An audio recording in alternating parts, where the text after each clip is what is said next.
Can we hear it? Yeah, I can hear it. It's a little better now. Okay.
Ooh, that was yummy. That was so good. Yeah, I don't know what the fuck I was thinking. I'm like, ooh, I might not like it. Hee. Like, fuck that. No, I love that. God damn. I'm glad you liked it, man. I'm glad you liked it. All that waiting was worth it. Let's just say that. But when I saw your fists, man, that was the only reaction I was looking for. And therefore, you have it, people. Anguish Enslaved is pretty fucking peak. But Fuck yeah, thank you, man. You're welcome. You're welcome. And honestly, that's why I think sometimes in the past I've been like, you know what? What if I started an Anatomy Crosscast session, like listening to a new song and then jumping right into session? I did that with Warm Shepherd, but like the way I edited it, the way I would edit it in the end, it didn't really end up accomplishing what I was planning to do. That was a little bit closer. Okay. That was definitely a little bit closer, and I have more confidence in the platform in the show that is the Anatomy Crosscast now. Back then, are you kidding me? I didn't think this thing would go anywhere. But the thing is, whether it be the overwhelming number of sessions or just the authentic musicians that I've had on the show and people who really seem to appreciate like what this show does for other bands. Not to give myself too much of a pat on the shoulder, but this is like what other people have said, you know. Now I don't know, it feels like I could be more confident in this platform, and then on top of that, invite other people on, and like they can help contribute to the culture as well. But where they did that, I think they had a couple of flags that were like really, really wide and skinny, and it was, yeah, that was insane. Agreed. Those albums. Yeah.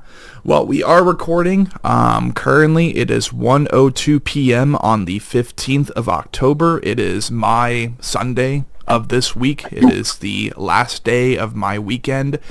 And here in Phoenix, Arizona, you know, I continue to crank out as much Anatomy Crosscast content as possible, going as far as having done a Romania local session with a young man by the name of Philip.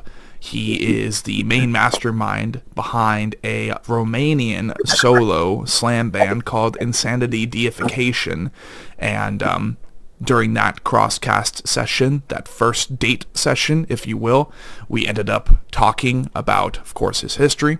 We told his story, and we, well, were able to have the cover art for his first full-length album revealed to us, as well as many other networking opportunities to really get our foot in the ground over in Romania, with his other projects being Necrotomb, which is a more bigger death metal band based in Romania. There's Cult Insignia, which is a black metal band, and there are a whole bunch of opportunities associated with that band then, mainly with the features. So if we can make that happen, that'd be awesome. And then, as you guys know, over on the YouTube channel, if you've been looking at it recently, we do have a new session that really I could have uploaded earlier this year with Knoxville local boner slam band Truck Stop Dick Pill. That session was really fun, and I have yet to listen to the Buckyverse Breakdown EP that they released, but ironically, they also just announced the release for what will be their next single, and I would dare argue, named after lore relevant to our session. Their next single will be Concrete Catheter, and that will be, you know, that's something we were talking about in session. I think we even improvised the song name, or they mentioned the song name in session. And then we have 2 ectomy suffix sessions after that, one for intestinectomy, which really just has yet to be uploaded fully, right? It has yet to be publicized, I guess, on YouTube. It's currently unlisted. And then after that will be a pedamectomy, and everything relevant for their newest album, which a lot of people seem to have enjoyed, which would be Morbid Obsessions. However, you know, this is I don't even know what fucking episode number this is going to be, but welcome to the show. This is a long time coming, people. And that's no exaggeration. At least I don't believe. And I say that only because we have been in talks since, let's go ahead and go back in time as much as possible. We've been in talks for about a year now. October 7th of last year is when we were first talking, first networking, and first considering the possibility of getting this project onto the show. Since then, really, we've had a lot of Crosscast sessions. We had a massive delay. I was couch surfing for 3 months. I moved 2 different times within this year. And really, our intention was to get Finn the Orc King involved with this session as well. But I do believe that depending on how this session goes and how much you guys enjoy this session, well, most likely we will look into bringing Finn aboard next time, as with me being the founding manager, or the founding host, the manager, the founder of this show, I think one thing that I intend to do from now on to not like ambush my co-hosts, that being Tony Slam and Finn the Orc King, as much, will be to first interview a band on my own, see if they're a good fit, and then for that second date, Crosscast, then bring the co-host on. I think that would just end up making more sense from now on, but that will most likely be mentioned in a channel trailer sometime in the near future. between the three of us. So, Anguish Enslaved, people. Like I said, this is a band that I've been in talks with. This is a project I've been in talks with since October 7th of last year, when I was still door dashing frantically whilst working as a service advisor at the Walmart relatively close to where I was living at the time. This was a band that I reached out to. This was a project that I reached out to because of its relevant for fans of sound to that of Darko US. Really just an internet deathcore band, but also with a little MySpace new wave spice in there. You know, little sprinkles of Suicide Silence and card effects, I would argue. Not only that, but the logo was super fucking sick. I got some music sent over to me way before that of anything that we managed to talk about really today or recently, before the song came out. That's what I'm meaning to say. And since then, I mean, this band continues to work quietly, but certainly they are in development of new efforts. And so, before we get, of course, let's go ahead and introduce the guests. That was a lot of commentary from me. How are we doing today, man? Good, man. Good, man. Thank you for having me. I'm doing good. How are you doing? I'm doing pretty good. Obviously, that whole spiel that I just spat through venomous teeth, just blah, blah, blah, blah, blah, babbling on and on. The Crosscast audience has to know why the fuck most of the show is gone still, or what we've been up to recently. I always love filling them in on the recent details, but working hard, and it's stressful getting the entirety of the show re-uploaded, let alone just continuing to reach out to bands and technically not stopping. Most people would probably stop until they have their entire, now, as of this session, 105 or 6 episode podcast re-uploaded. But I said, no, we're just going to continue adding that pressure. And, even if it's stressful right now, it already seems that something that I've done, that I should have been doing 4 years ago, as far as just more casual posting on Instagram and attempting to compile the roadmap, the years that we've spent making this channel. It does seem to be doing really, really well, and it seems to be bringing in the numbers. It's unfortunate that we lost the numbers from the first uploading era, I guess, that first chunk of time when we were able to consistently upload. But honestly, man, it's good to have you on the show finally. It's good to have another new wave MySpace deathcore band, as well as something that aspires to be similar to, in its unhingedness, to that of Darko US, which we're both big fans of.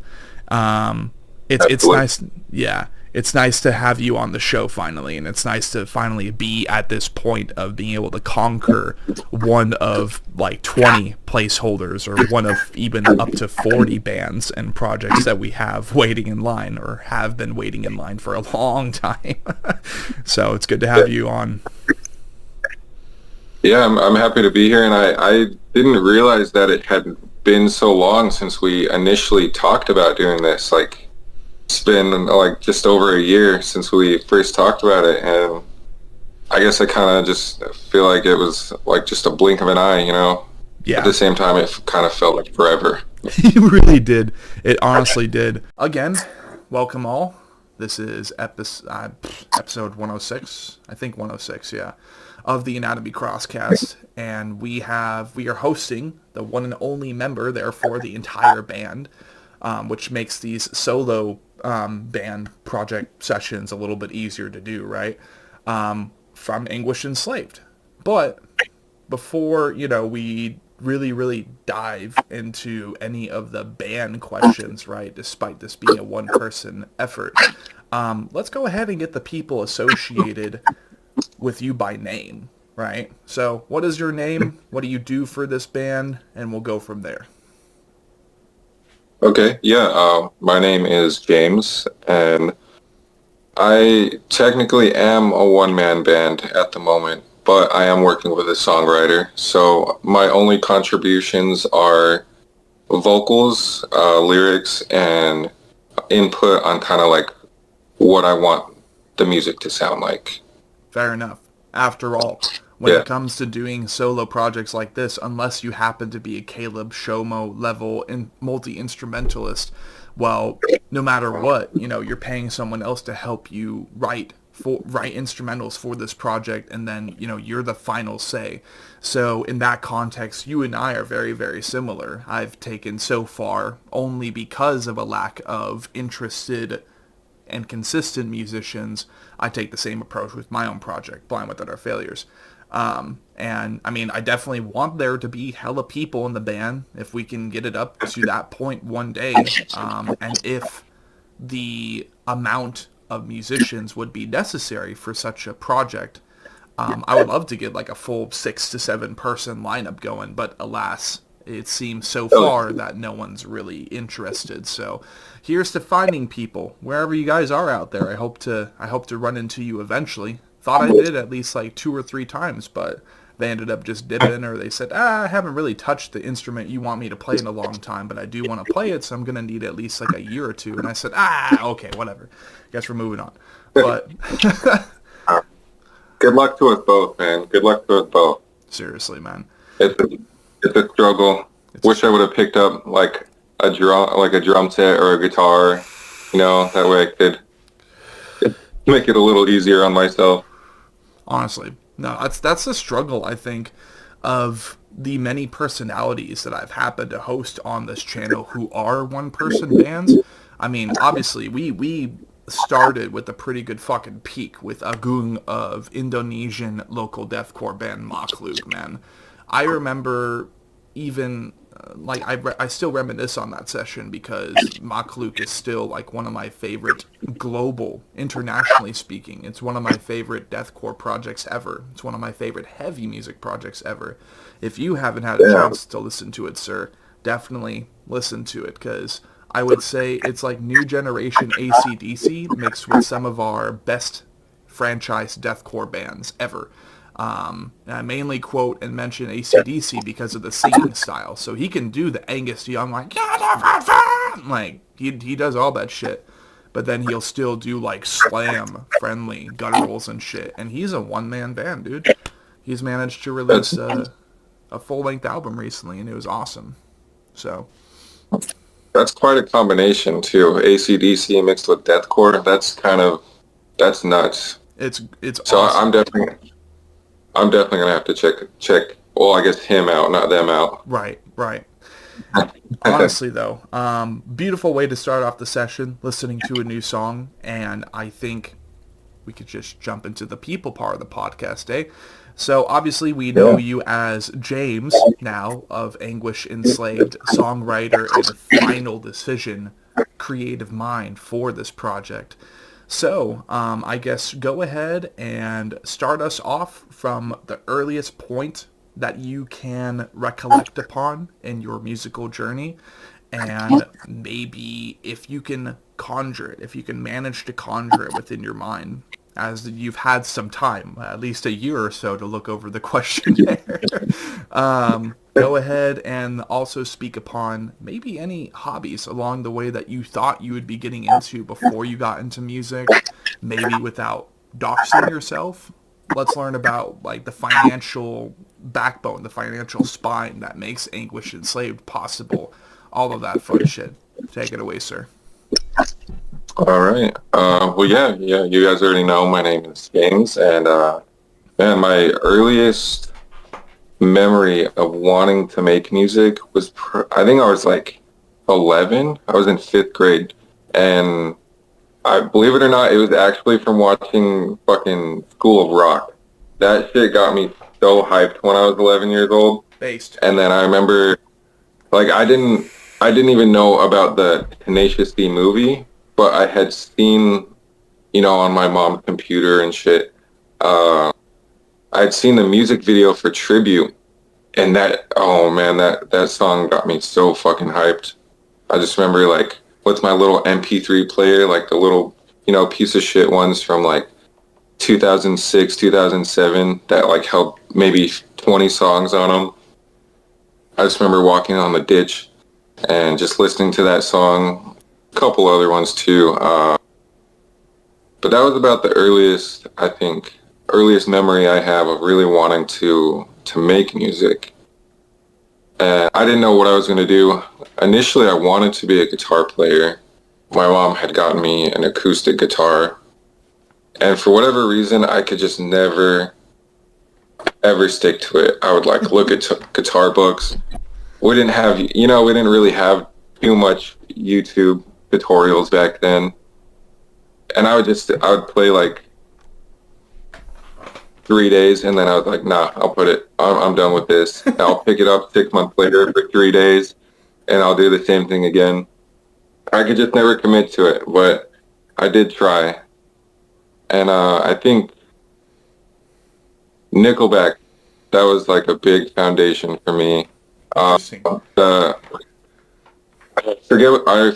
forget what the album's called, but the one with just like the car driving on the highway, and it has like like all like pretty much their most well-known songs in it. I think of Animal. Something about Animal like felt heavy to 10-year-old me.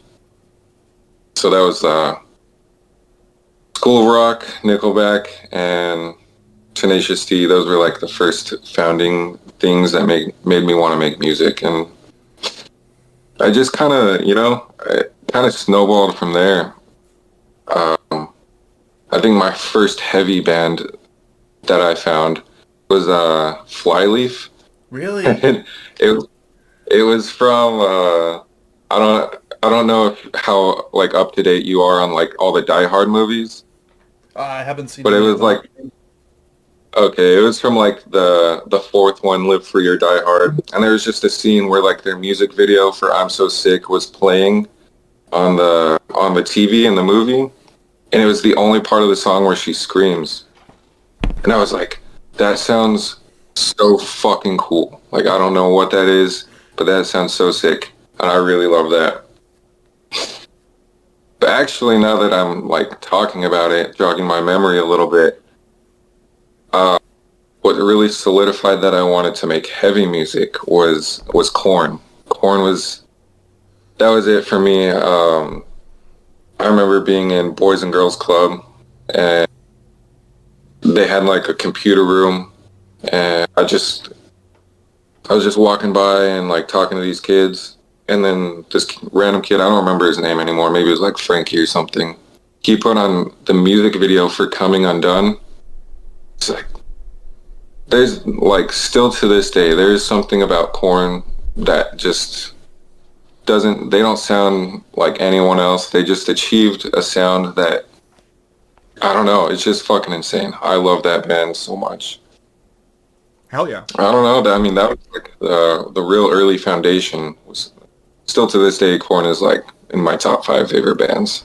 I fucking love Korn. So I can definitely then hear with Nothing Left, keeping in mind I have no recollection, no knowledge of any projects that predate Anguish Enslaved yet. But I can hear in Nothing Left a definite creepy ass nu metal influence. And when I'm hearing is, okay, so definitely MySpace era deathcore influenced. Darko US Internet Deathcore, just like unhinged. This shouldn't be played by real people. There's no way it could be. Therefore, also comparing it to other titans like Infant Annihilator, or let's see, I'm trying to think of any other Internet Deathcore bands. Maybe bands that never played live because the music was so unreal. Darko and Infant Annihilator are the only ones I can think of, though, and I feel stupid for saying that, despite all these years now of being so steeped in this, but you understand. You got Undoable, I do.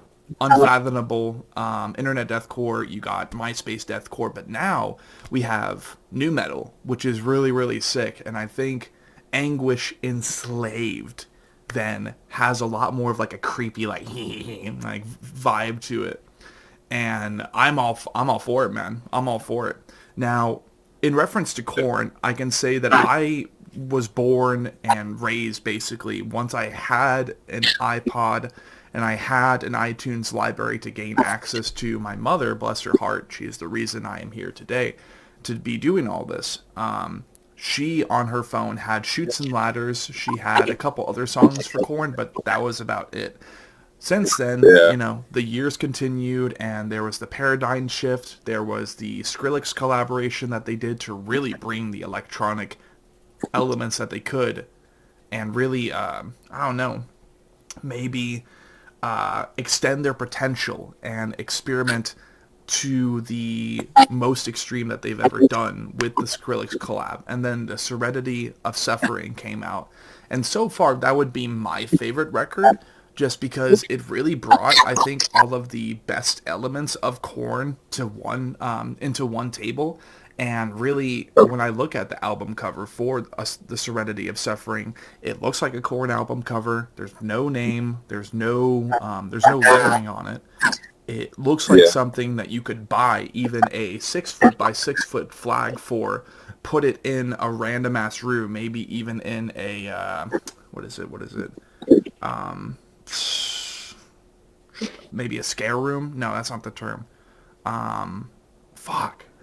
It's like they put you in a space and you're not able to escape from it. I don't know how I'm spacing this off, but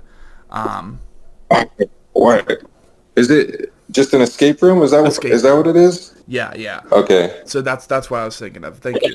The No name problem. is so simple, but it can be so complicated when you overcomplicate it. But what I'm trying to say is the Serenity of Suffering and the piece that they ended up making for it, it really just felt like a culmination of different eras of Korn into one. It was nice and colorful, and if you put that flag in an escape room and didn't know shit about Korn, well, it looks like it would not be made for Korn, if that makes sense. And over time, like, I've kind of recognized album covers like that, or the album covers that Silent Planet has done, as like, it doesn't have to be a band flag. It's just a pretty thing that, or an interesting thing that they thought that connected with the music, and they just happened to make that. I'm now learning to appreciate those type of album covers, and the Serenity of Suffering is one. So, what would be your favorite Korn album since first getting into them?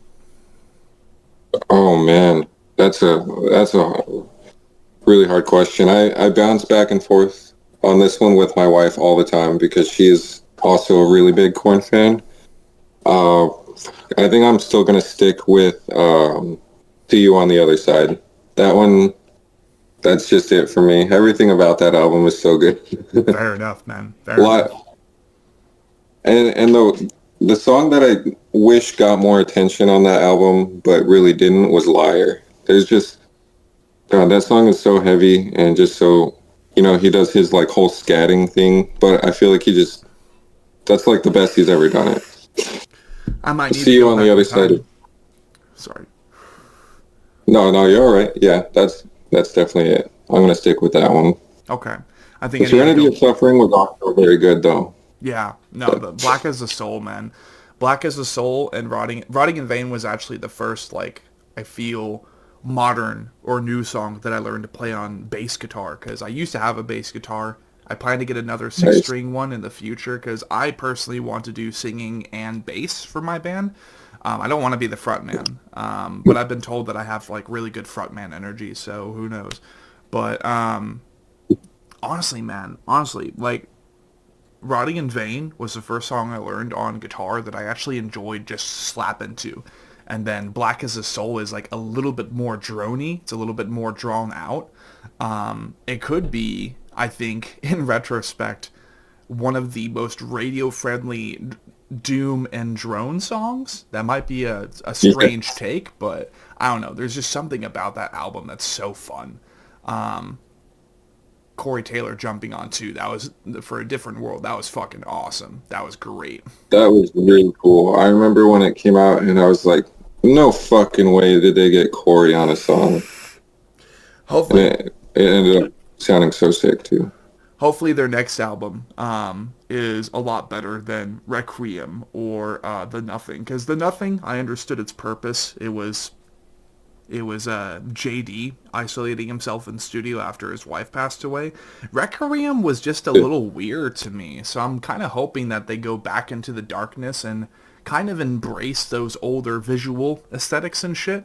Maybe even like Yeah. return visually, not in actuality, to those kind of like harder drug-induced visuals and shit, the stuff that really creeps you out that the first 4 or 5 album covers did, like, I don't know, there's just something about those album covers that's just really fucking creepy, and it's like, oh yeah, this is definitely made by people who used to do meth. Like, yeah. That's, oh man, I was having a similar conversation with a coworker the other day about Korn. Like, just, I think, as unfortunate it might have been to their mental health, I think drugs were a very big reason why Korn were as good as they were, you know? God, that's so toxic. Oh man, like, not that there's anything wrong with them now, but there was like no sober person writes like that, you know? Same could be said about Manson, or at least a friend of mine and her mom, who I know and admire as my own mother, because her and her mom were the reason I got into everything I did. I remember her having a very similar take for Marilyn Manson, just like, man, he made better music when he was on a cocaine binge. I'm like, what the fuck? I know, it's unfortunate, but like, it's just, you write, oh, I mean, sometimes it can go the opposite way too, you know, you can write really bad music if you're on drugs. Well, that's just the thing. I don't have a good example of that one, but... Right? The irony in that. Just like, is there a good sober record? No, another example, though, that I can easily think of, Too Far Gone by Cane Hill, dude. Oh my god. That was LSD induced. That was all of them taking LSD and writing a record together. And that's also one of my favorite records of all time. That was LSD. So it's like, I haven't given Cane Hill a listen yet, but maybe I should. Maybe. Dude, honestly, give me all the drug-induced albums. Should I do drugs? No, I'm just kidding. I'm just kidding. But no, I should give them a listen. Mm-hmm. Oh no, like honestly, I wish that Cane Hill's newest record, A Piece of Me That I Left Behind, or That I Wouldn't Let You Find, I wish that was better than what it was, but just compared to Too Far Gone, dude, it's garbage. It's just fucking shit. Like, and I hate saying that because Cane Hill's one of my favorites, but honestly, sometimes, like, it seems that being under the influence of certain substances and shit elicit more creepy and profound art, and that sucks to say. Now I have to, like, really dig in there and see if there are any... I guess While She Sleeps is So What, or Wage War's Dead Weight. Those are some records I can think of that are most likely sober and were done really, really well. So let's go ahead and counter that and balance that out. What are some, to the best of your knowledge, being that we're both music enthusiasts, what are some of your favorite records from bands who most likely were sober during writing them? Oh, fuck. That's, man, I feel like everyone does drugs. I don't know. You know what? Beartooth's last record was amazing. I fucking love every second of that album. That's a fucking good one. That is you know what? That is like in marketing scheme and with the philosophy of the whole discography before, that, my friend, The Surface is probably that's a really good one. You kind of pulled that out of the fucking, the wizard's hat, dude. That was the rabbit out of the wizard's hat. That fucking album, like, it caught me off guard, you know, because I loved their previous albums and, like, how it was, like, super depressing, and it was, like, you know, obviously he was in a terrible place, but he created really good music to express that.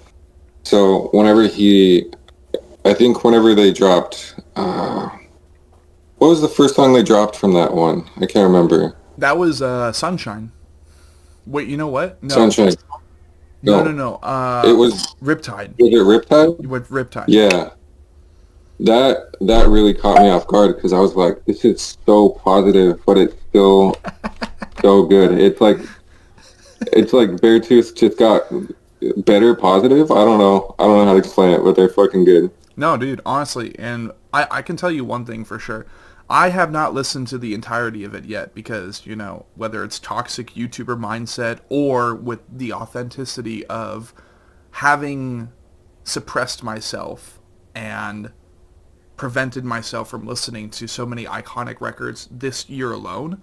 There are still records I haven't listened to in 24, 23, but Spirit Box's Tsunami Sea is one of those that I still haven't listened to all the way through, just because of everything that's gone on this year. But I remember soon after that album came out, maybe 2 or 3 months, Caleb Shoma was like, you know what, I've been listening to a lot of Tsunami Sea recently, so the next record is going to have a lot more riffs, a lot more metalcore, it's going to be heavier. I'm like, oh, let's fucking go! Yeah.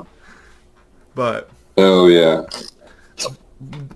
Returning then, though, to, our regularly scheduled program, we were talking about Korn and Flyleaf being kind of the beginning of your heavier foundations. I have not listened to Flyleaf that much. What would be a record that you would suggest by Flyleaf after all this time? Would it still be the one relevant to the song in Die Hard, or... To be honest, I knew, like, it was really only that scene, like, in the movie that was the foundation. Like, their albums as a whole, I didn't really listen to. There was, like, maybe 3 really popular songs that I liked from them.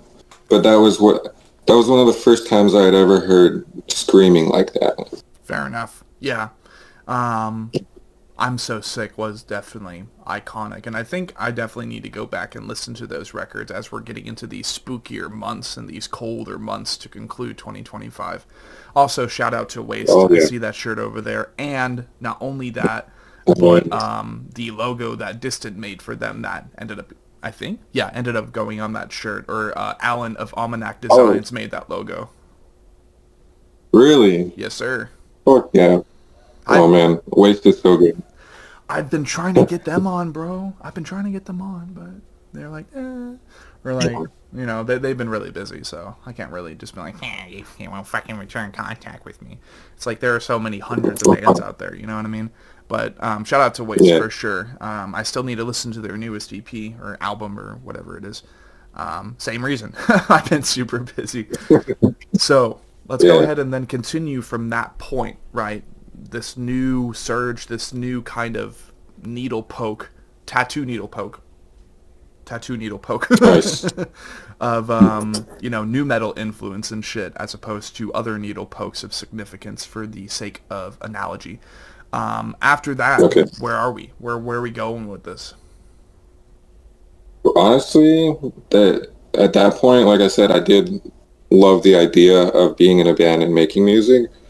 But initially I thought I was going to be a pro skater. That was like, I loved music, but I wanted to fucking skate. Just some, you know, random older cousin of mine was a big influence on that. He just looked so cool skating. So I picked it up and I did commit a lot of time. I wouldn't say I was like amazing, but I was like moderately good. I was comfortable enough, like I could do like stair sets and ledges and stuff, but I wasn't doing like anything near pro level shit. But that was definitely where I thought I was going. Have you still continued with that, or have you put the board up on the wall? Oh man, I haven't had a board in probably 4 years. Oh shit. Shit. Yeah, luckily my brother-in-law is a skater, and he lives above us, and you know, he has 2 boards, so luckily I can kind of get a few tricks in every now and then. Dude, honestly, I think we have yet to have someone in our scene who attacks the niche of utilizing street sport footage and incorporating their music into it for unique and niche marketing promotion. That would be such a good idea, dude. And skating, I feel like, goes like hand in hand with metal. You know, just the whole foundation of both of them is kind of just like rebellion and like against the grain. So that would go so well together. Let's make it. Let's manifest it here in session, folks. James of Anguish Enslaved, the first man to do Tony Hawk level skating during breakdown edits for his own music. Let's manifest it. Fuck it. Let's I'm make gonna it go happen. for it. Do it, dude. Do it. I would love to see that happen. And especially up there, you know, depending on how good you are, like imagine if your efforts, your continued efforts, your unburied efforts in skating and your combination with music, dude, what if you got your fucking project sponsored by Vans or some shit? Or, you know, any of Oh, the... dude. How fun would that be? You know what I mean? That would be insane. Honestly, like, I even still to this day, it gets a lot of shit. I know it's got a lot of shit. People don't care about it too much anymore. But I would love to be sponsored by Monster for anything. Do it, dude. My teeth would not love to be sponsored by Monster, but I would. Well, I mean, one thing I could recommend in replacement of Monster that could be a little bit healthier, and I'm not sponsored by them yet, I wish I was, would be a company called Gamer Sups. And they do a zero sugar alternative that also has electrolytes. And basically you get a little tub. It has like 100 servings in it. It's only about like this big. It's really, really small, but it could last you for a month. The flavors I've gotten so far were Blowhole Blast, which was themed off of an Orca VTuber. Really, really good, like summertime tropical flavor palette there. But they have these caffeinated electrolyte, I guess you could say, formulas and drink mixes and stuff. They sell like shakers that have like mixing blades at the top, but they're plastic, they're not metal. And I've been rocking with GamerSup, sponsored or not, for the last, I would say, 3 or 4 years now. And really, the only time I'm ever not drinking it is when I run out, because I usually try to be a little bit more cost effective and cost intelligent and only getting a tub at a time. But now that I've gotten my flavors that I really enjoy, that's definitely a brand that I would want to get sponsored by one day, and maybe even have a flavor themed off of an anime waifu character, because that's their thing, like waifu cups, and you can collect them and shit. They have metal ones now too. They have a sleepy tea mix called AFK. I haven't tried that out yet, but I kind of want to in the future. They have ramen now with Gamer Soups instead of Gamer Sups. Oh, what the fuck? Dude, it's really, like, I haven't tried any of the ramen, so I can't say that they're good. But everything is like zero sugar, and they also have Rice Krispie treats that low-key have, I forgot what it's called. There's a scientific term for it, but it's insect-based protein. But dude, I've had these before, and they don't taste any different than regular Rice Krispies. And I honestly, dude, I can recommend this brand to anyone who actually might have a chance at getting that endorsement. I could easily recommend that to you, man. And if you can make it happen, then maybe you can whisper down the pipeline to be like, yo, this guy recommended me, sponsor his ass too. He's got a whole fucking podcast. he needs that Gamer Subs, you know. But, got a podcast. I got one song. What the fuck? Well, I think you currently have a better chance at getting something like that than I do. People, I think, would love to see a Internet Deathcore band with nu metal and MySpace influence in there. Just getting 2 sponsors in general, Gamer Subs and fucking any of the street wear or street clothing skate equipment based brands like Spirit. Fucking, that would be awesome. That would be awesome for you. But we're manifesting all these sponsorships. Like, if not for me, then for James here, dude. For James. It's going both ways. We're both gonna manifest the sponsorships. Let's do it, bro. So, I mean, as we continue that conversation, I guess you got into skating, and eventually you just kind of ended up putting the board up until further notice. Maybe you got decently into tricks, but you're like, you know what? I forgot I wanted to do music. Put the board down, walk back into studio. So have there been any musical projects that predate Anguish Enslaved? Maybe even as simple as band names that would be changed later.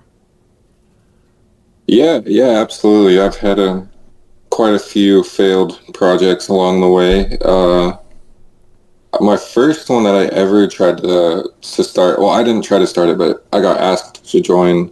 Was called Empty Vessel. We didn't get any farther than a demo. That was about it. And I think I was so new to like recording, and I wasn't super confident in my vocals at that point, or my writing abilities.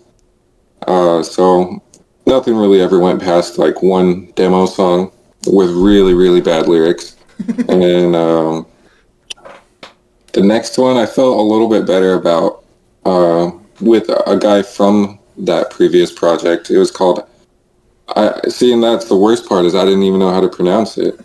Abhorrent State. Okay. Yeah. Which is like a mouthful, so it's a terrible band name, you know? And that we got like a couple songs in, but never like officially released anything either. So there was that. After that, it was kind of like silence for like years. I was just doing my own little covers in my car, you know, just trying to get better at vocals, but not with any clear direction if I was gonna use them for anything. I went through like just smoking weed and just not doing a lot with my life, you know, just kind of just living. Mm-hmm. But I was still practicing vocals. But after that, my first like official band that I got to release and play shows with for a while was Death Benefits. Okay. Is that the one that's still around, or? Yeah, that was, you had also sent us a message when I was still in the band, because Beto from A Pretext to Human Suffering. Yeah! That's fun. Yeah, he's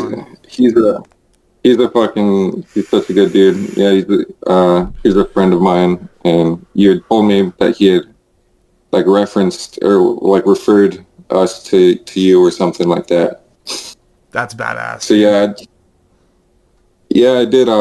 I did like an EP and then 2 singles after that with them, and we were like in nearly like finished with the album that they're actually about to release. Okay. Whenever I decided to leave the band to kind of focus on some other things. So yeah, they have they have their new album with their new vocalist, and they're fucking cool dudes. They're still great dudes, you know, like no bad blood between any of us. They're great dudes. I just had to step away to, you know, for personal reasons and shit like that.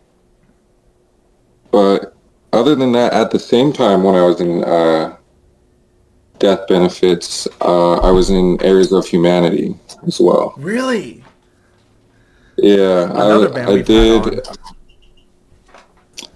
Yeah, I just saw Kieran like last week. We hung out because we live in the same town now and shit, so we hang out pretty frequently. Wow. I did the vocals for their first EP. I did a single after that, and then I was originally on the album as well. But you know, when I left that band, they re-recorded with Kieran, and I'm kind of glad they did because that sounds fucking. I love the way Kieran did that album. It sounds insane. No, honestly, looking back, it's you know what's. I love these type of sessions. Again, I don't try to give myself too much of a pat on the back, but I vocalized and quoted before like overwhelming number of sessions or overwhelming number of connections and stuff that I've made, bands that I've hosted. And what's been really, really cool is that at least 6 different times I've hosted people that were recommended to us. I've hosted people that used to be in bands that we've had on the channel that I had no idea they used to be in. Or my favorite sequence, and almost to me, on an international scale, because this happened in multiple countries at the same time, I can just, these days, never remember the third one that happened, right? But nonetheless, what was it? We had someone who used to be the vocalist for a smaller band, local to another band, jump into a bigger band, and we had already hosted those 2 bands on the show. This being Nuka Gonzalez, originally of Chains of Agony, now in Bone Carver. Example 2. What the hell? Mitchell Stark of Mortem Obscurum, now in Crosis. We've had all 4 of those bands on our show. Like, Oh wow. I don't know what's going on. I don't know like how cosmic or how much of a this happens for a reason, or every single session happens for a reason, because really I am one of those people subscribed to that philosophy. But honestly, it's really, really cool that this is happening again. Oh, you know what? Here's another example. Griffin Jernigan, originally in Mortem Obscurum, then went briefly, he's no longer in there, to Null Existence, and then he jumped off, right? We've had those 2 bands. We've had those 2 bands already. Like, dude, it's so weird how that's worked, and I think those are the 3 examples I was thinking of. But, dude, it's been so fascinating to see that happen in real time. And not only that, but now we have a 4th, that being someone who used to be in a band that we've already hosted, was recommended to us by a band we've already hosted, and is now in a project that we're hosting today. Like, the networking people, this cobweb that I've been manifesting over the years, it's finally getting messy enough to be a cobweb, and I love to see it happen. I really, really do. And I hope that more instances, like, you know what? There's a 5th one, Ian Smith of originally the Archaic Epidemic, now in Worm Shepherd. Now in Worm Shepherd. Yeah. That's fucking nuts. It's fucking awesome, dude. It's insane. So, needless to say, this show seems to have some some cosmic relevance. I don't know. Like, I'm not trying to... Again, I try not to have an ego, but it's just like, the way that we've happened to host all these bands, and they happen to, you know, one vocalist goes to another project, it's just been really, really cool. It's been really cool to see that happen. Or bands that we've hosted on the show that used to be Internet Deathcore bands. Oh, I don't know. Their first time touring, they tour with fucking Shadow of Intent, Chelsea Grin, and Signs of the Swarm, that being Disembodied Tyrant. And now their second tour ever. Dude, another band we've hosted, technically, with Chris Whited, Angel Maker, and Whitechapel. Dude, what the fuck? Like, it's awesome. It's awesome. But it's just... It is fucking sick, dude.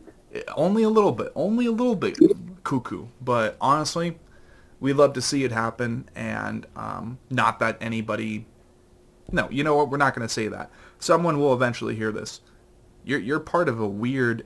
You're part of a weird global, like, cobweb. Whoever's listening to this, you are a part of something. And I want it to be so much bigger than myself, and that's why I had other people jump in as co-hosts. Like, I don't want it to just be a show that I host.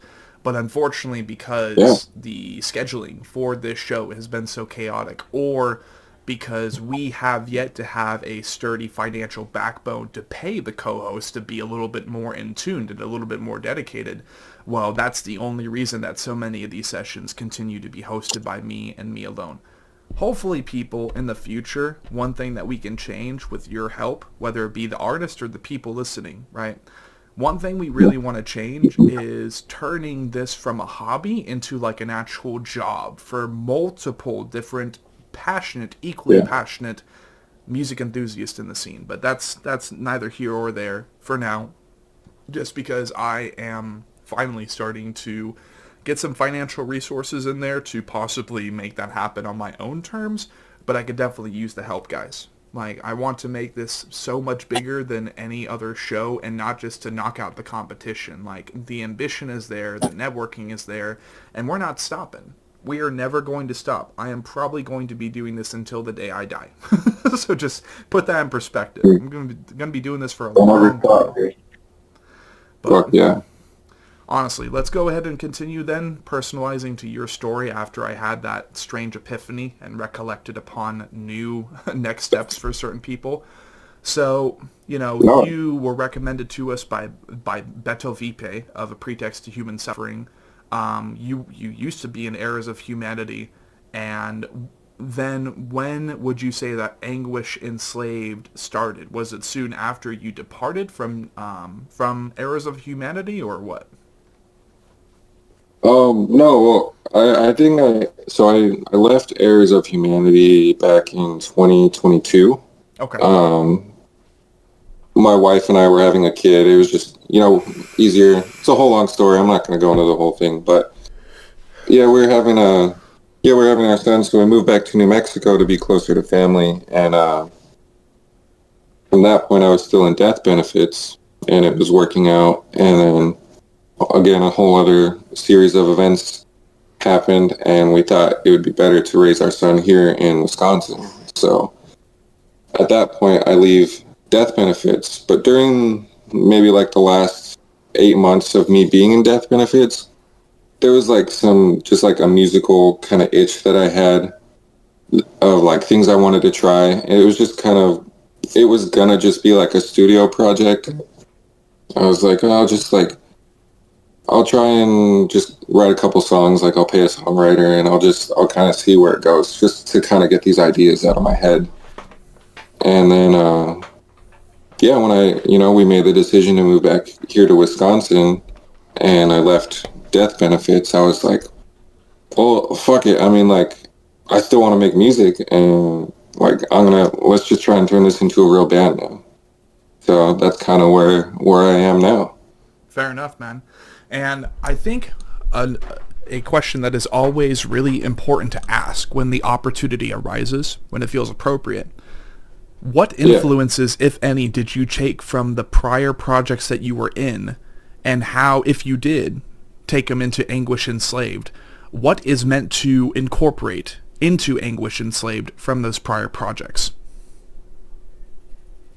Oh man, that's actually hard.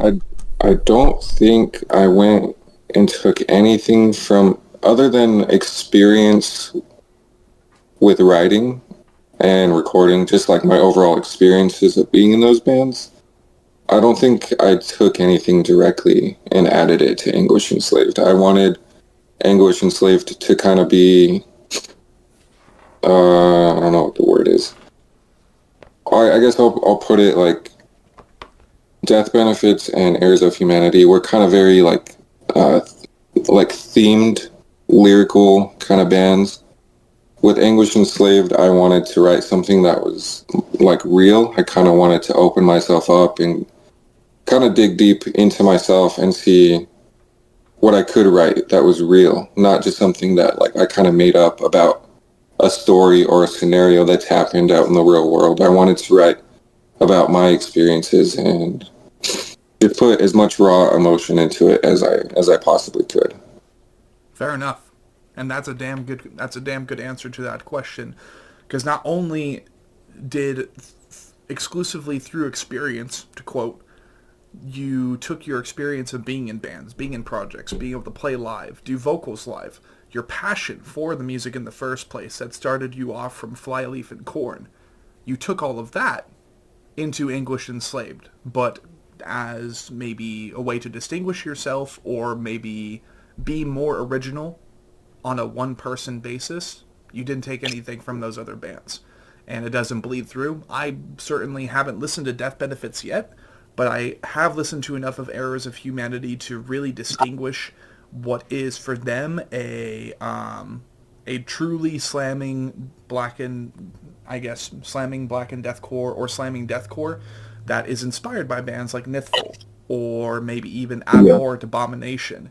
But mainly for me, with Errors of Humanity, if I were to describe them and distinguish them from every band in the scene, it would be slamming deathcore with the kind of chewing vocal style that Kieran Thomas does. He has a very, very unique vocal spectrum, in my opinion. He just happens to look a little bit like Johnny from Carcosa.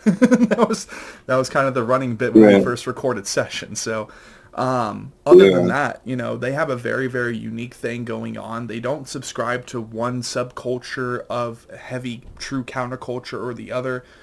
They just want things to be relentless. They want them to be brutal. And Kieran Thomas happens to have a very distinguishable vocal spectrum. So it just works. And that's how I would describe Errors of Humanity looking back.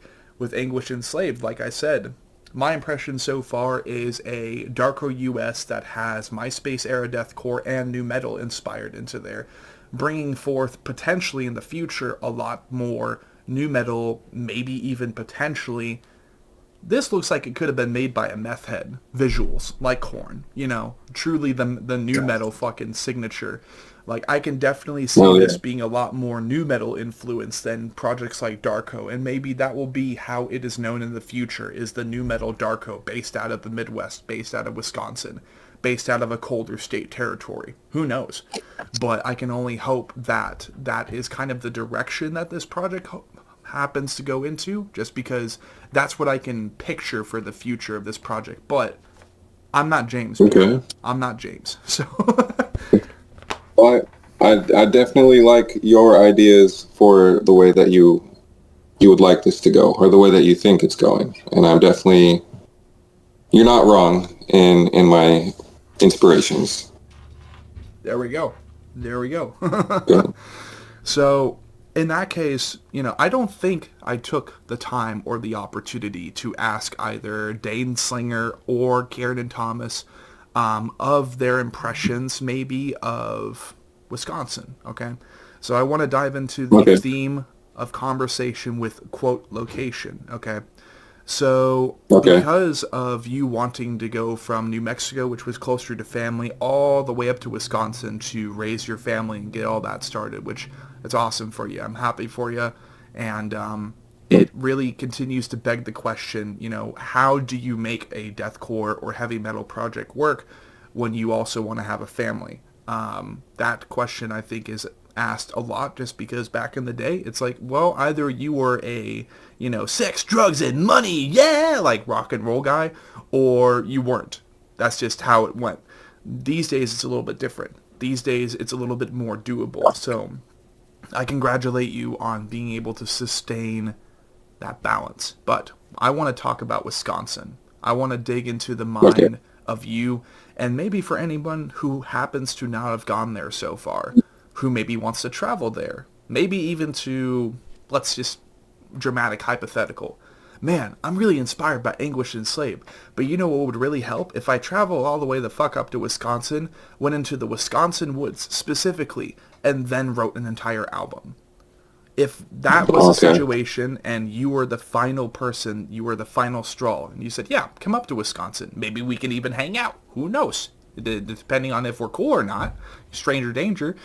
But, this is you trying to encourage people to go up to Wisconsin, either to travel or to move. But you're also trying to be phantom transparent. You're being honest with them.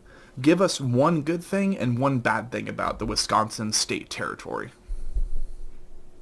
Okay. Oh man, I will do my absolute best, especially not being native to Wisconsin. I really don't want to upset people that are native. Oh man. Fuck. I'm gonna play it pretty safe. I think my favorite thing about Wisconsin is the beer. So they have really good beer. Is New Mexico local beer kind of dirt water compared to Wisconsin then? It's not bad, but it's like an art form to them out here. They're really good at it. And I mean, if you did take the opportunity back then to ask Kieran this question, he would have had a lot more to say, I'm sure, but he's a manager at a brewery. He would fucking know how good the beer is here. Fair enough. Oh man, as far as something bad, I'm gonna confidently say that the Mexican food is not comparable to New Mexico. All right, I'll keep that in mind. That is one of my favorites. So yeah, it's all right. I found my good spots. Maybe I haven't found the right one yet, but it's not, in my mind, it's not comparable. Okay. But Wisconsin as a whole is a great place to be. He's like, don't attack me, Wisconsin metal community. I promise I plan to stay here. I like it here. I don't like the Mexican food. That's it. Fair enough. So Mexican food it could be better. Not to like dox anyone or maybe even the relativity of this place that you found. that you think is probably the best you've found so far? Maybe you're window shopping for more. Um, what is the name of this place that you've found? Uh, my f- my favorite place, the safest one, is Fast Taco. It's a little taco shack. It's like a little drive-through taco shack, and it is like the closest I can find to authentic Mexican food Okay. Okay. here, at least. Awesome. Yeah. Well, after that, then we have a positive, we have a negative for the Wisconsin State Territory from the perspective of James from Anguish Enslaved. Now, would you say that after having moved there and then having the time to develop what would eventually be nothing left, if it has, how would you say Wisconsin has influenced you making music for Anguish Enslaved? Has it or has it not?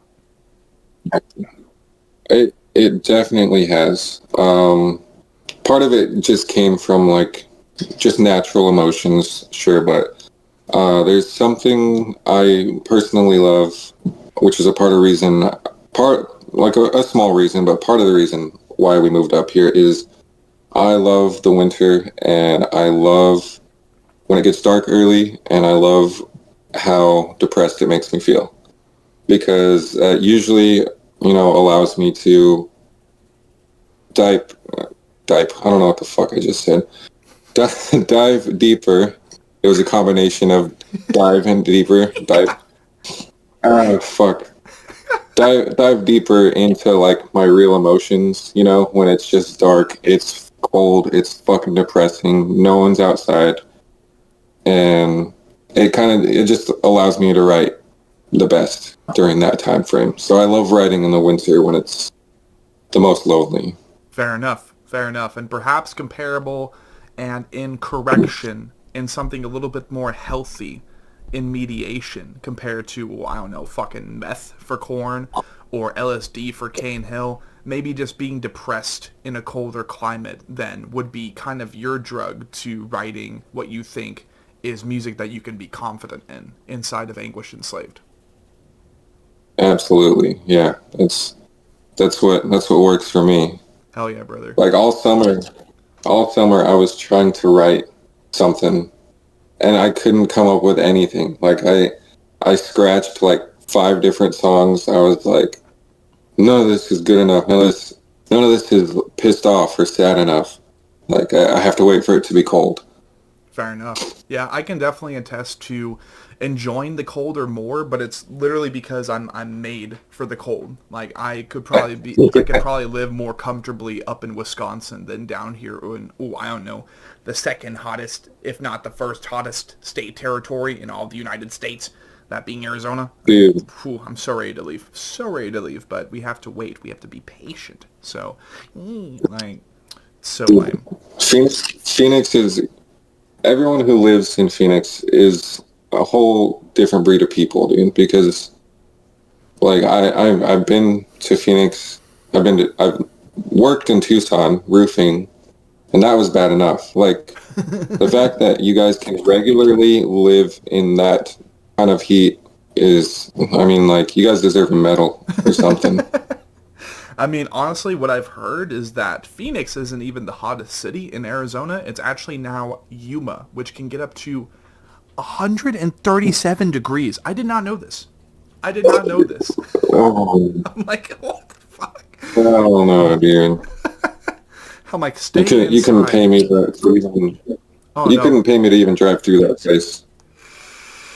Me neither. That truly, Yuma is like the new context definition of that King of the Hill scene, where they're like, you can actually get out of the car here? People live here? They're like, yeah, they're just a strange breed of people. I'm like, that's Yuma now. That ain't even Phoenix anymore. But Oh man, honestly, I really look forward to returning to colder climates. It's kind of starting to get colder here, but we don't really have a fall. Our fall happens in like November, December, and then, February, dude. February is when our winter kicks in. So just put that in perspective to literally every other state territory. It is agony, dude. Like I really hope that in the future, post a niche dystopia, that they utilize Arizona as like the new Guantanamo Bay. It's like, you know what? If you're a convicted pedophile, we're just gonna send you to Arizona to bake in the sun, dude. Like, we're trying to save resources. We're trying to be humane, but also like fuck you. So we're just gonna send you to Arizona, and you're like anything but Arizona. Like, it's gonna be a Just whole fucking thing. put them out like 150 miles away from civilization and see if they make it. Something like that, right? That Jesus Yeah. Christ. War crimes here, war crimes. But also, the world would probably be better off without a lot of those type of people. So I'm a godless man, so I don't care about the consequences of manifesting that. We could do a lot better in the world without so many predators. But Absolutely. let's see. So, I mean, really, we talked a good portion about location. We asked about a good and bad for Wisconsin. We asked about its influence upon your musical writing and the, I guess, speaking for location, are you a believer of the supernatural or paranormal? No, actually, I'm not. I would like to be. I feel like the world could be more fun that way if I wasn't so realistic about everything. But, but yeah, like have you seen that YouTube channel Nuke's Top 5? I love those videos, but I wish it was real, you know? Like a lot of them are very convincing. I don't know. I'm not going to say it's real or it's not real. But yeah, me personally, I'm not a spiritual guy. I'm like just pretty like realist kind of person. Yeah, If it's perhaps, I don't know, perhaps you are of that subscription to philosophy, and if I haven't experienced it firsthand, then I can't really believe in it because I haven't been personalized to it. Yeah, a lot of the times that's kind of what I base it off. So I'm not gonna like deny that it's not, because maybe it is, but I personally haven't experienced it. So, On another but it note, would be. oh, Sorry, go ahead. Go ahead. I was just about to say, he's like, I haven't had any personal experiences, and people, most likely it was a dust particle, so this is a joke, but like literally as he's saying that, an orb that some people describe as ghost, like floats down in front of him. I'm like, this motherfucker. I didn't see it. It's not true. It's dust. You threw some effects on the video or something. Aw, It man, I wasn't wish I real. was that cool. I wish I was that cool. But yeah, the reason I Yeah. ask is because oftentimes when the opportunity does arise and when people have experiences, we love to hear about those on the channel. But maybe what needs to happen, as this is something else that the Anatomy Crosscast I'm trying to manifest bridges over into in the future, is when we are Okay. traveling around the country, we go to acclaimed haunted locations local to certain cities and states. And one of the things that I would love to do is bring musicians that I've happened to host on the channel with me to these locations and see if they then have their first experiences with the paranormal or the supernatural. So maybe then you'll be on the top of that list because you haven't experienced anything just yet. But I, if you do, I would love to be a part of it. And I think even if I'm not, that's a great idea, and you should definitely make that happen. oh yeah, absolutely. Because dark matter, paranormal investigations, dark matter PI for short, that will definitely be something that requires a mind that is so rabbit hole deep in all these various conspiracy theories, even though that word is a term of gaslighting on a federal level. There have been many things that I've experienced. I just happen to not have, pardon me, filmed them at the time. So that's one thing I definitely want to do in the future, and therefore, Mr. James of Anguish Enslaved, you are going to be added to that list.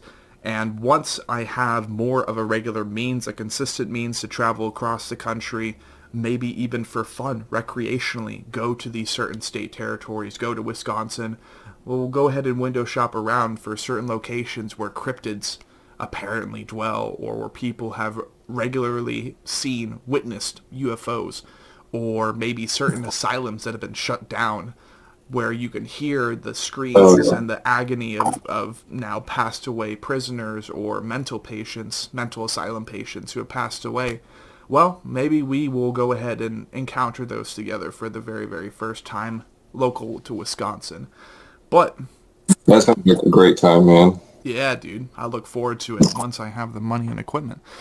But Mm, we get to the tail end of the people part of the podcast, where really okay. my intention is to compact these conversations as much as possible and not have so much rambling white noise in between. So all due apologies to the audience of the Crosscast if this session just ends up being another session, another Crosscast of rambling. Like, I try my best to compact it, but this is me we're talking about. So, at the very end then of the people part of the podcast, even though technically this session is only in reference to one single that is on public domain so far, sometimes a bunch of influence goes into one song. So I ask you the question, sir. What are 5 artists or albums that have influenced this song and maybe corresponding songs in the future? Sure. Okay. Right off the top of my head, the main influences behind Nothing Left and the rest of the EP are Orphan, Strangled. Waste is like a pretty big foundation for my inspiration. I already named one earlier without intentionally naming it, but Korn is probably up there as well. I put that at number 4. Fuck. Number 5. Are you familiar with like John Huber? Like I Declare War, the original vocalist? I'm not familiar with the vocalist, but nonetheless. Okay. I would put there's a side project that he did called ID Test. And like the slammiest fucking thing I've ever heard, and I'd put them at number 5. Okay, cool. Alrighty, folks. In that case, we then conclude the people part of the podcast for what might be a speed run of a second half, to be honest. So technically not a second half, but you get my fucking point. So in this second half, then, we have James depersonalized, despite him being the only member in this band. After all, even if 2 people on this planet have one child, well, that only child, that one separate thing from them, still is a separate entity. So we utilize that analogy. Where did the name Anguish Enslaved come from? Oh man, this. I'm not going to backtrack, but I'm going to slightly backtrack. Okay. I'm going to remove ID Test, the whole reason and the inspiration behind the name, and the biggest influence, aside from the other bands that I named, for everything Anguish Enslaved is the last 10 seconds of life. Ooh, okay. They were the main inspiration. Their newest album was the main inspiration behind the name. That's fucking sick, dude. Wait, does that mean that there might by chance be a quoted lyric inside of No Name Graves that alludes to Anguish Enslaved? I wouldn't say that there's a quoted lyric, but there may be someone from the band on the EP. Oh, okay. That fucking bing. I'm like, oh shit. That's cool. That's cool. Yeah. Maybe we can get said person then on the next Anguish Enslaved Crosscast for the sake of the EP. That would be pretty cool because I've been trying to get any of them on, really. So it's not like confirmed, but it's loosely confirmed. There's been talks. that's all that matters is the talks. After all, a good portion of this session so far has been manifestations for the future. So we manifest. That's the next one. Yeah. So, in that case, a very good 5 bands, a very good 5 artists, individuals who have their own side projects. It's fucking awesome. All right, that's awesome. So we return to the first question of the second half then. Why Anguish Enslaved? What does that mean? Okay, I'm gonna try to do this without fucking rambling and getting my point across in a reasonable amount of time without just fucking spitting gibberish at you. As I said, before, it was what I wanted this project to be was real, and I have a really big problem with which I'm sure a lot of other people do, repressing my emotions and not dealing with them, and just kind of fucking up my mental health by doing so. And this is my way of talking about those things. So the anguish, represents the stuff that I'm going through, and the enslaved part, just everything I'm repressing and feeling like it's kind of always on my shoulders. Fair enough. Like I'm kind of enslaved to my bad habits of repressing emotions. And that is a damn good answer. I was totally expecting it sounded cool. Like, we've had a lot of bands like that. And I mean, I get it. I completely understand. Sometimes really it just does sound cool.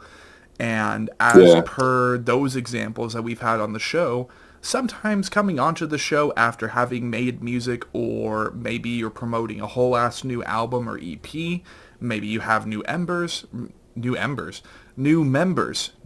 there's an M at the beginning there. But sometimes, just coming onto the show, you can get kind of a new perspective and new take on what that name means. So that's usually where that comes in as well. Anguish Enslaved to me sounds like blah, blah, blah, blah, blah. But honestly, solid fucking answer. Next question, then. You're welcome. In reference to Anguish Enslaved as your mind child, really, would be, what do you think distinguishes or separates Anguish Enslaved from other bands or projects in the Internet Deathcore community? Ooh, man. The name sounds cool. No. No. That's a good one, man. I wish I had an answer for that. I try to do my best. I try to make everything as original as possible without, it being too much, taking too much from my influences, without being like copy and paste what my influences are. Right. I try to just keep it original and do my best at that. I don't know how to really sell myself on how original or how different it is, but it's heavy and it's cool and it's fun. That's fair. That's fair. And it's real. It's real emotion. I'm not just talking about nonsense. It's real things. And sometimes that is all that you need to distinguish yourself from other bands in the community. I would argue is lyrical depth and lyrical authenticity. This is not to say that any of the bands that we've hosted previously don't have any authenticity in their lyricism. But absolutely, yeah. Slam definitely would not be saying it at all either. Right.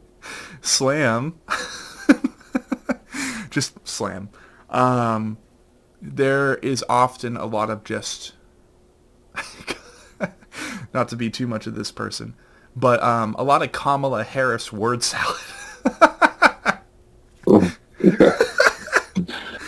It's like, okay, we're talking about murder. We're talking about, dissecting something. We're talking about babies getting smashed or something like that. It's just, Slam is a very, very strange niche in counterculture. It serves its purpose. And then on top of that, people, we've had bands on this podcast before who have confirmed the trope of utilizing the vocals as just another instrument, just like that. Sometimes there just doesn't need to be words. Sometimes, sometimes it just sounds fucking sick. Exactly, and that's okay. That take right there, to quote was something that I absorbed a lot later in time. Before I was like, slam sounds fucking stupid. I can't hear what they're saying. Like, this is heavy. This is cool. But it's also nauseating with how there's no, like, continuity or narrative or premise or lyrical anything. But over time, yeah, I came to that same conclusion. And that's why we've had so many more slam bands. And that's okay. So, after that then, when it comes to all things Anguish Enslaved, I hate to be this person, but we're gonna put a little ice lake beneath you to have you slip around a little bit. What would you classify Anguish Enslaved as far as a specific genre? Ooh, pony deathcore. No, I don't know.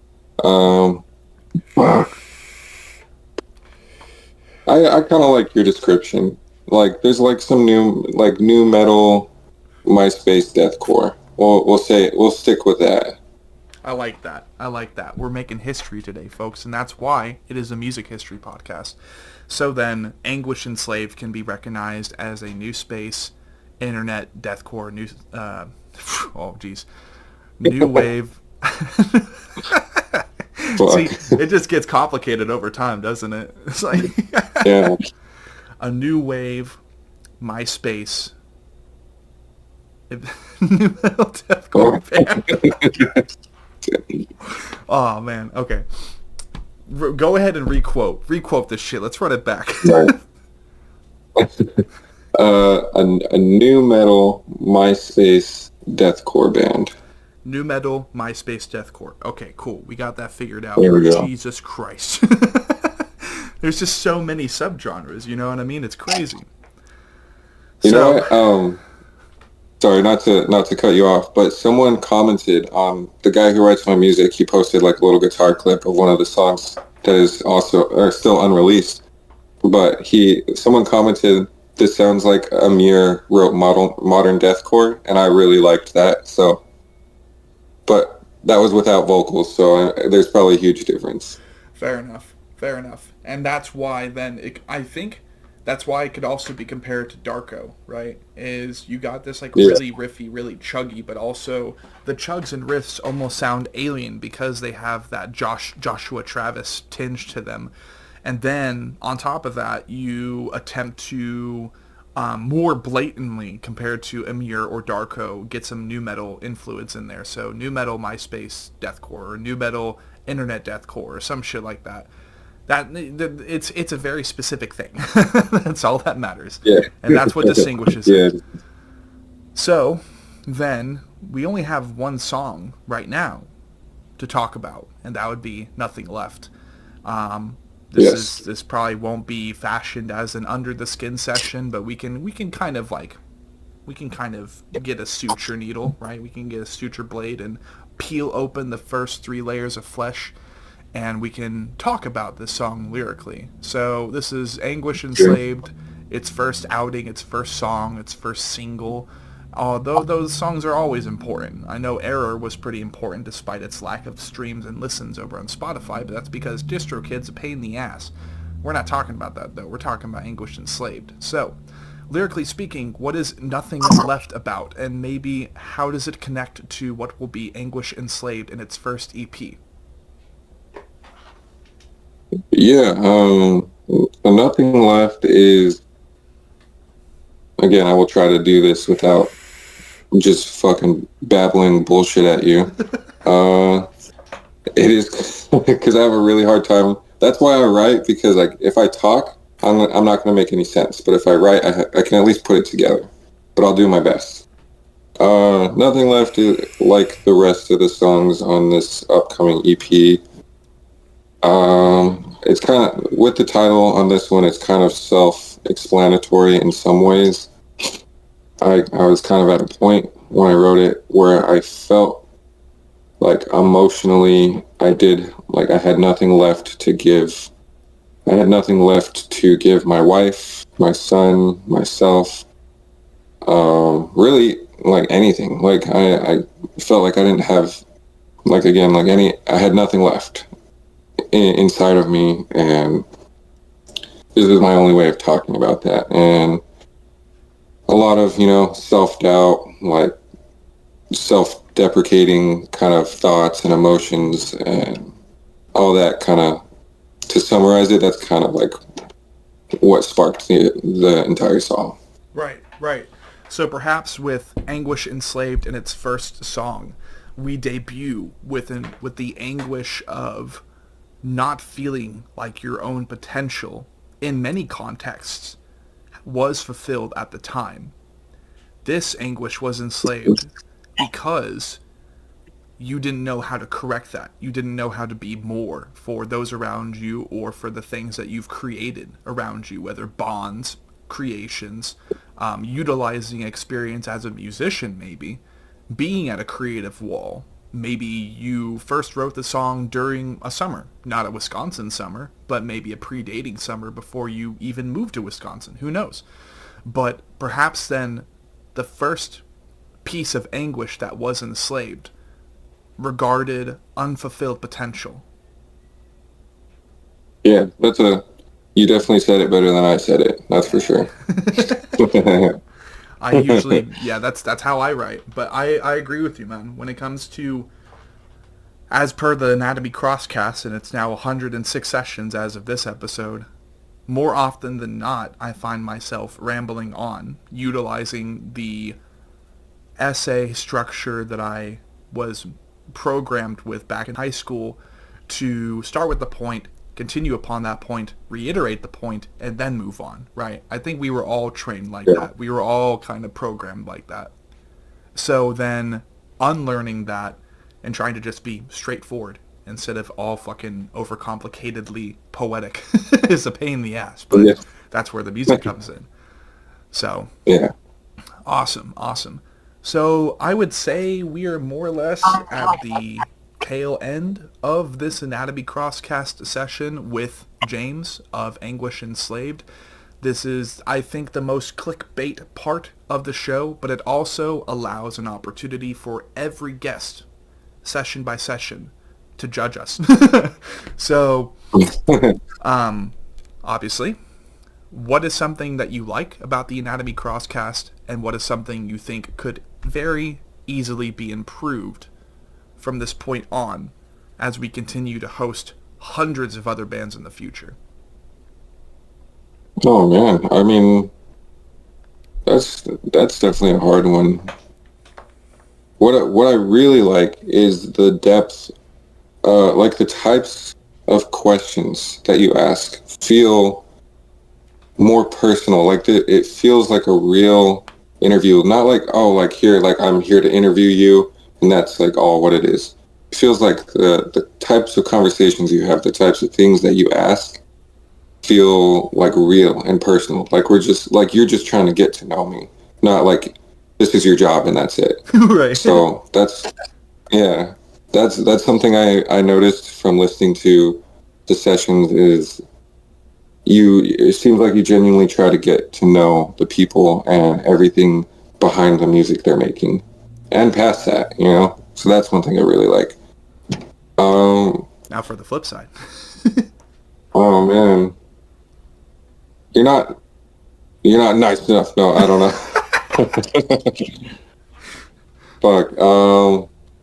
And this could be something that is not like so blatantly negative, like this show was too fucking long, we rescheduled, fuck you. Like it can be something as simple as something that could make it better and allow maybe the Anatomy Crosscast to gain easier access through session impression for artists that you might recommend here in a second. Okay. Well, I guess the only thing, like, I haven't listened on Spotify in a minute. Do you have your episodes, like, categorized, like, through sections, like chapters? That's the one thing I think we haven't done yet, is, like, season 1, episode something. I haven't really done that yet, right. So I think that might be something I do here in the near future, just because we have 4 years. No, actually, 5 years, a little over 5 years worth of various episodes.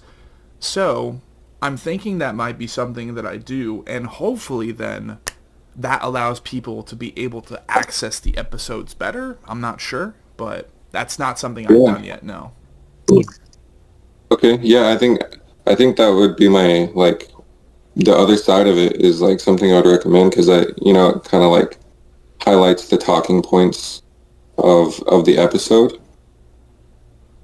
Fair enough. Yeah. I think that I think that I don't know if I answered that correctly or if that's what you were looking for, but There's no correct answer when you're offering critique, my friend. That is your personal take. And I will absorb it okay. like a sponge, because the thing is, you Okay. can't really get better with anything if you don't take criticism, if you don't take in input from your guest or your audience. That's just not how it works. So then Okay. I will definitely consider labeling as we re-upload the rest of the Anatomy Crosscast, even today, after we get done with the session. I think I'm up to episode 53 or 54 now, out of 106. Like, fuck, man. I Yeah, really shouldn't have deleted my Spotify, but we're here. yeah, I saw when you posted on your story that they all got like taken down. I was like, oh fuck, that's a lot of shit to re-upload. Yep, and therefore, even my weekends right now, and up until we get caught up, or social media promotion, finally doing that, but more or less having a reason and forcing myself to just assemble kind of loose social media promotion posts, episode by episode, and then having a post in between saying, okay, this was year 2. Thank you to all these other countries that we managed to visit. Well, Yeah, that just allows for you to look back. It allows you to promote everything in succession and in reference to even just Instagram having year 1, 2, 3, 4, 5 in the story highlights and stuff. That way, if nothing else, you can just click on those story highlights on Instagram and you'd be like, oh, okay, this is episode 45, but this was in year 3, I think. Here's the link for it. Let's listen to it. Did he get any fucking better? No. Click. Just like click off. yeah, But awesome. We will definitely keep in consideration.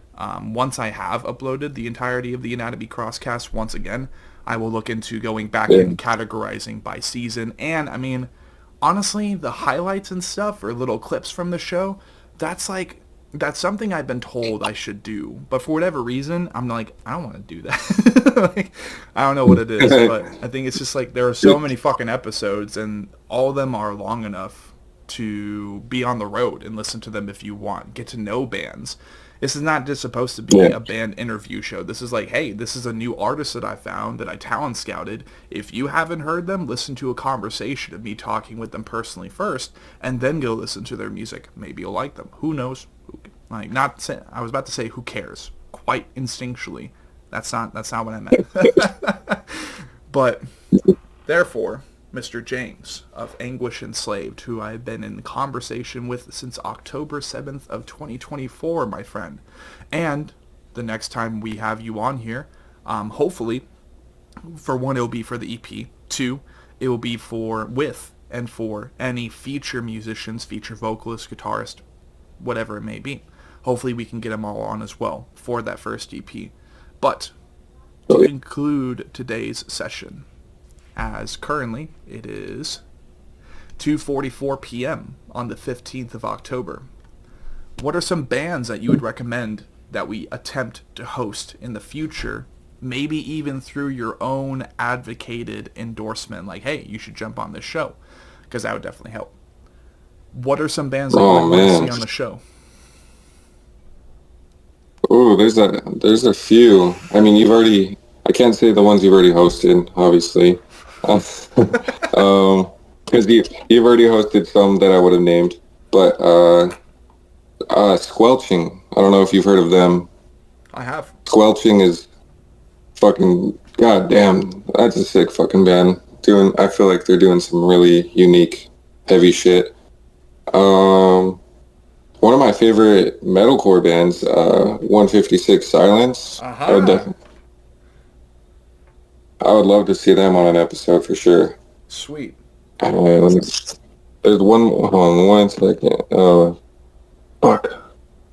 I've been listening to them recently. Oh man, where the fuck? No, fucking Jesus Christ. Forget it.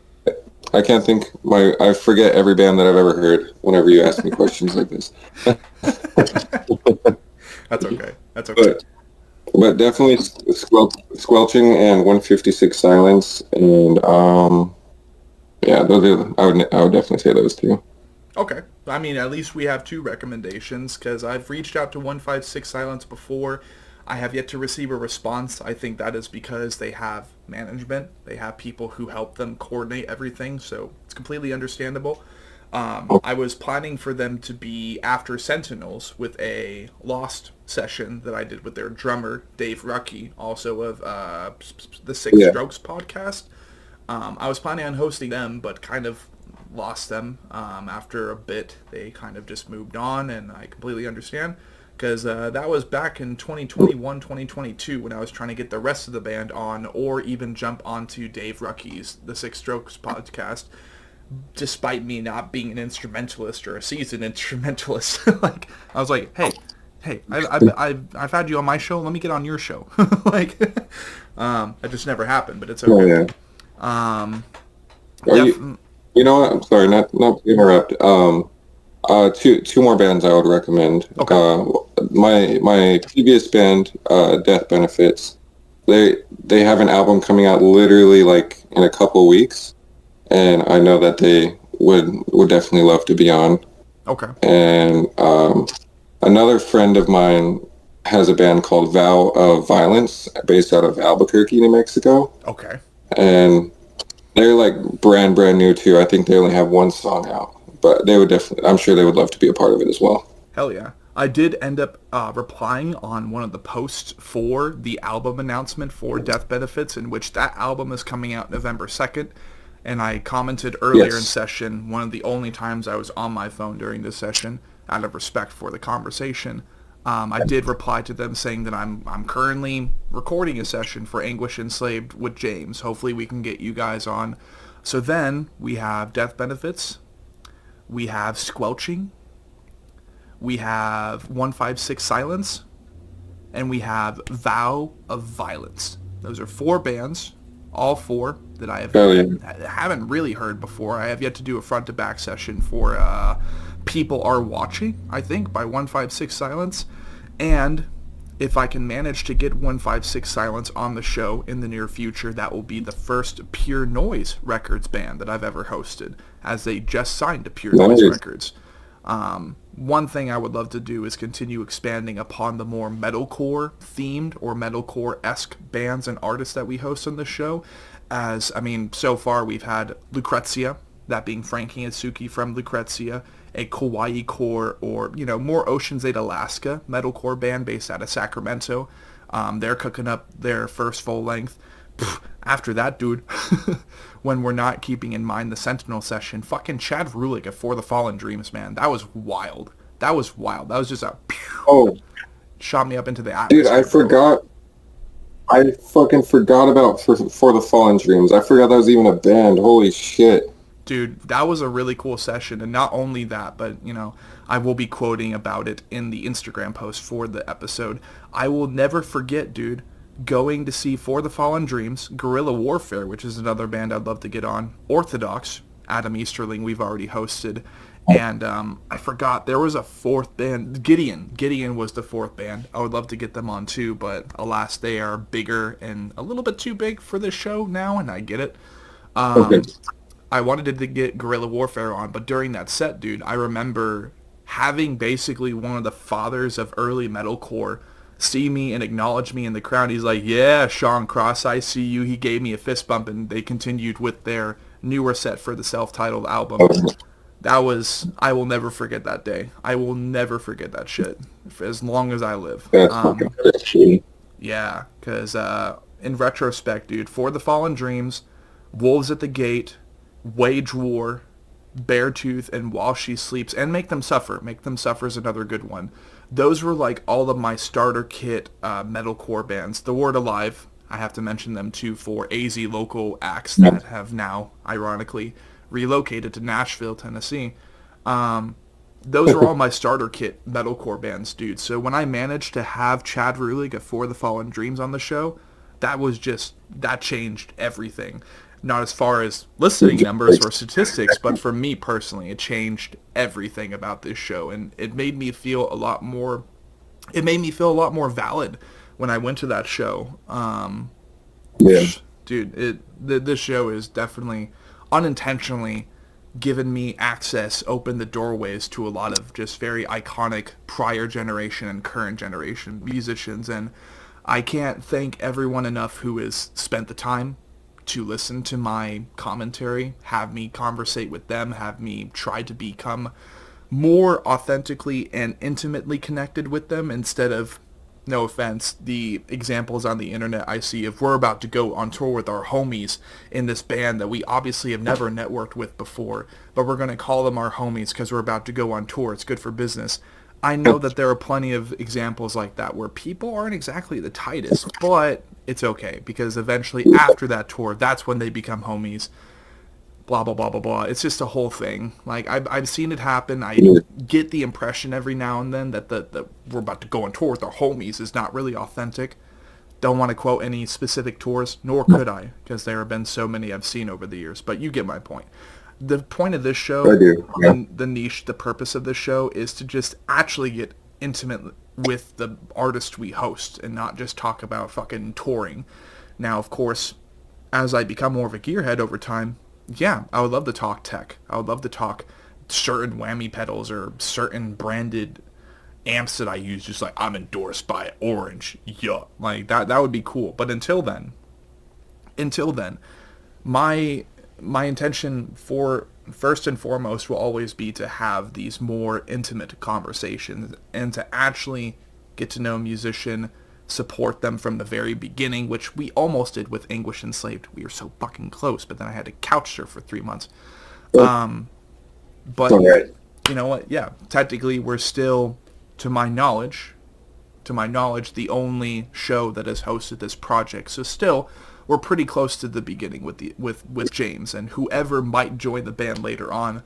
And that's what's important to me, is being there at the very beginning, and just having these awesome conversations. And, you know, imagine 2 years from now, maybe even a year from now, when I relocate out east, maybe I have the means then to go on one of Dark Matter PI's first road trips up to Wisconsin and we have James join us. How fucking cool would that be? It all starts here. And that's why this is a music history show. But I digress. This has been the Anatomy Crosscast, Anguish Enslaved. More or less part 1, right? And James, thank you for your time. Thank you for sitting down and having this conversation with me. Is there anything that you want to say before we depart for the night? Oh yeah, no, thank you for having me, dude. It's been it was super cool that you reached out to me, and then, you know, even a year in the making, you still held on, and you were like, yeah, well, let's still fucking do it, dude. So, yeah, thank you for having me. And if you haven't yet, and you somehow find out about Anguish Enslaved through this episode, then listen to Nothing Left, and maybe by the time you listen to this episode, more music will be out, and listen to that. Absolutely. As well as support the Anatomy Crosscast, of course. Thank you, sir. Well, I do believe that will wrap it up tonight at the time of 2:54, almost 3 p.m.